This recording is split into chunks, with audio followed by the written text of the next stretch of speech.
Did you know that 86% of gardening households grow tomatoes? It is the most popular plant to grow in a backyard garden. There's some gardeners that grow nothing but tomatoes, but I bet you haven't grown this kind of tomato yet. There's 7,500 known varieties of tomatoes, and you can get them in like a million different ways, right? You can get them for hot weather climates like the Everglade tomatoes.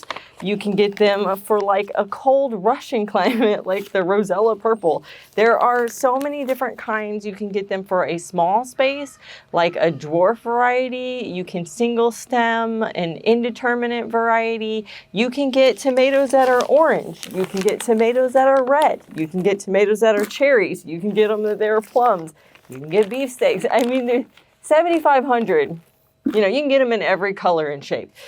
But the ones that I'm growing in my garden this year, besides, like if you saw my video a couple weeks ago, I'm doing the top 10 out of 10, my top 10 favorite varieties and seeing which one can beat each other, right? Like the best of the best. But I'm also doing a little dwarf experiment, and not just any dwarfs, right? Micro dwarfs. If you're not familiar with dwarfs in general, dwarfs are a style or type of tomato plant that grows compact. It's like a bush style. That's what they usually call it. It's different than determinates because a determinate usually grows in a bush style as well. Dwarfs can actually be indeterminates or determinates, which kind of surprised me. I thought dwarfs were only determinates, but no, they actually come in indeterminates as well. So if you're not familiar, indeterminates mean that the plant is going to grow and produce fruit for an indeterminate amount of time. So for forever, basically, as long as you got the right climate and the plant survives, it will grow tomatoes for forever. A determinate has a predetermined amount of time that it's going to grow and produce tomatoes. So after it's hit its top height, it's going to kind of stop growing. And then once it hits, you know, a certain number of tomatoes, then they stop producing more flowers, and then they just sit there and ripen all the fruit all at once. It's really great if you want to grow tomatoes for canning, because then you're going to get a bunch of tomatoes all at once versus waiting on tomatoes. But if you like fresh eating, then you're going to want to get a determinate tomato. Dwarfs come in both types, but I think the common one that I see the most is that they come as determinates. And I don't know why that is. Maybe it has to do with the bush style, you know, of the plant. But then beyond dwarfs, and I did a whole video on dwarfs last fall because I wanted to grow nothing but dwarfs because I thought they were going to be tiny. Not all dwarfs are tiny. It really has less to do with height and more to do with like how they grow. This season, I want to try micro dwarfs. And that's these little guys here. I have 3 main kinds that I'm growing. I think I got them all from Totally Tomatoes. Don't hold me to that. There might be 1 or 2 that I got somewhere else. But I got the Dora Heartbreakers in 2 different colors. I think the orange and the red. And then I got the Patio Choice. Also, I think I got that in like a yellow and a red, and the Tiny Tims. So I'm growing them in all different ways too. I'm putting some in the garden beds. I'm putting some in its own container. I'm going to put one in my green stock. I'm putting one in the ground, and I'm putting them in my Aero Garden hydroponic system inside. I have actually been growing some micro dwarfs inside, and they have done really, really well. And I'm like, okay. I grew them all during winter so that I didn't have a break from tomatoes, which actually turned out pretty amazing given that I lost my tomatoes 7 weeks before my frost date in November because we had crazy frost this winter. I don't even know what happened there. But because of that crazy frost that we had, I lost tomatoes very early on in the season. And so the only thing I had that was giving me tomatoes was my indoor hydroponic system. Thank goodness for that. We had fresh tomatoes all winter long. And so I want to keep that going through summer because summer usually our tomatoes down here in Florida will stop producing.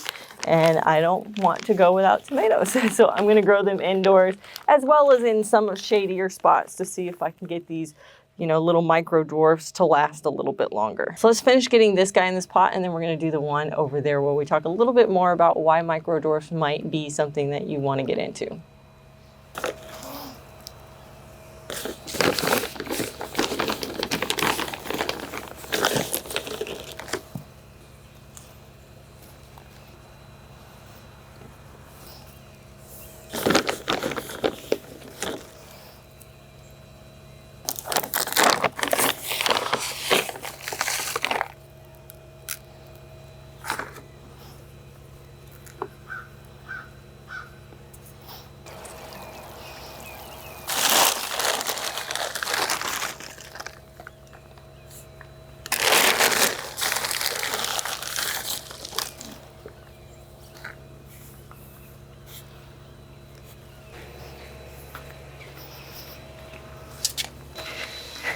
And now we're gonna work on the in-ground ones. And I think I'm gonna put it right here.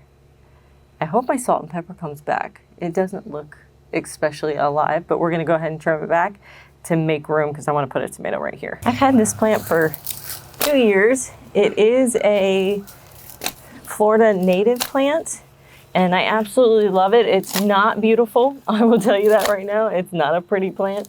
I don't think it's ever meant to be a pretty plant, but man, does it attract the pollinators. So I wanna try to give it the best chance of coming back. I'm gonna prune it down pretty hard. Poor thing. I still see green though. Okay. Let's see here if this guy's still alive. I mean, it doesn't really look it right now. I'm breaking the stems. Oh, that seems alive. That is alive. Yay! Cool. We have one part of the plant. I don't think this part is alive, but I have a separate section over here that is showing life. So good news. So next question, is this plant right for you? Who is this plant made for, these micro dwarfs? And I mean, do they even produce enough? So, you know, I could say they're meant for everyone, right? And be disingenuous, because I think that when you have a very large garden, they may not necessarily make the most sense because they don't produce like a super sweet 100 in the number of cherry tomatoes that it's going to produce. It's, you know, it's not going to be like that indeterminate that just grows like a crazy weed, like an everglade, you know, but they are meant for people who have maybe limited space. Are you in an apartment? Maybe all you have is a balcony. Maybe you have a house and a yard, but you're in an HOA and they don't let you grow a lot. And all you have are small containers or maybe green stock. Could be that you want to grow your own food, but you're in a very busy aspect of life, right? Maybe you have small children and you can't keep up with all the pruning and trellising and all the things required from a, you know, a full-size indeterminate tomato plant. These guys, they don't need trellises. They don't need pruning. They don't need a whole lot of upkeep at all, to be honest with you, because they are just going to produce all at once and then they're going to be gone out of your garden. So it's going to be quick. But you can produce a decent amount of tomatoes. We have been growing about 4 or 5 dwarf tomatoes in my arrow garden inside my house. And while we are not swimming in tomatoes, we have not had to buy any either. I have treated them like gold. And every dish that we have to put them in, I'm like, oh, let's just make sure that this is really a dish for these tomatoes. I'm much more selective. So that they don't produce astronomical amounts, but they do produce enough to hold us over, the two of us, my husband and I, and they definitely are going to be fun for households with, you know, young children who want to pick tomatoes. That is so cute, either in containers, vertical containers, or maybe you have a little tiny little space for like a flower garden out back. You could do that. Another one that I think this works really, really well for is going to be people with accessibility issues. So if being out in the garden is difficult on your back, on your legs, you know, you can put these in vertical containers and be standing upright. You could put them in a small container by a window in your house if it's difficult for you to get outside and outside the steps and things like that. Like, there's a lot of good reasons for accessibility why you might want to grow a little micro dwarf tomato.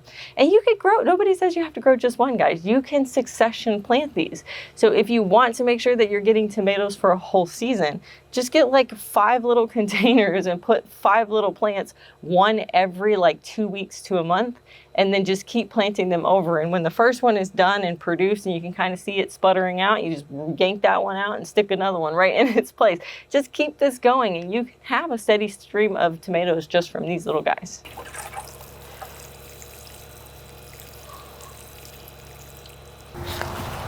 We're gonna grow these together. And if you don't follow me on the different social media apps, right, like I'm on Instagram, TikTok, Facebook, all those. I do post my weekly garden harvest. It's something fun that I started this year. and it's been going so well. I'm in love with it, honestly. But I harvest from my garden every week, and I'm kind of showing you exactly what I'm harvesting. It's my goal to harvest every single week from the garden. And these guys have been the feature over the last couple weeks because they're the only tomatoes I'm getting. I'm getting tons of carrots and lettuce and onions and, you know, what else? I was getting a lot of broccoli and cauliflower. Oh, I'm getting cabbage. Like basically, oh, celery. Everything for a beautiful salad, but unfortunately my beautiful salads don't have tomatoes until the micro dwarf comes in. The ones inside in the arrow garden have been the ones that I've been featuring on my videos for the weekly harvest, because I've been harvesting out of those guys, and they've been doing so lovely. I'm so happy with them. So make sure that you follow there. I also post them here as shorts. So I know a lot of you who watch me watch a lot of the long videos, but I also have some short videos that I put out that have the weekly, and you don't have to do anything special like subscribe. All you have to do is watch a few of them, and then, you know, YouTube will do its thing and it will send it to you. But hopefully over the coming months, we'll be harvesting them out of our green stalks, out of our in-ground, in our raised beds, and our containers that we just did, and the hydroponic systems indoor as well. If you're ever curious where I get all these ideas to do all these weird things like these dwarfs and these determinate tomatoes and all the different weird stuff that I grow, make sure to check out my book, Homegrown Florida Gardening Guide. It's on my website, homegrownfloridagarden.com. It has a chapter for every vegetable here in Florida. It talks about when to plant it, our timelines, how many to plant for a family of 4, the varieties that I have tested in my garden that I know work, planting spacing, depth spacing, pest and disease management, Florida management of, like the whole thing, like everything you ever want to know. It's in here. Make sure to check it out. So that went a lot faster than I thought. We planted 3 of them. And I think that was my last 3. I don't think I have any more that need to go anywhere. I might start some new ones in the arrow gardens, but yeah, no, I think that's it. Thank you for hanging out with me today. If you're going to be trying out some micro dwarfs, make sure to head down to the comments. Let me know what varieties are your favorites. I love to add those to my list, and you'll see them featured in my garden lots of times when you guys give me recommendations. And we will keep up with these guys. Happy gardening.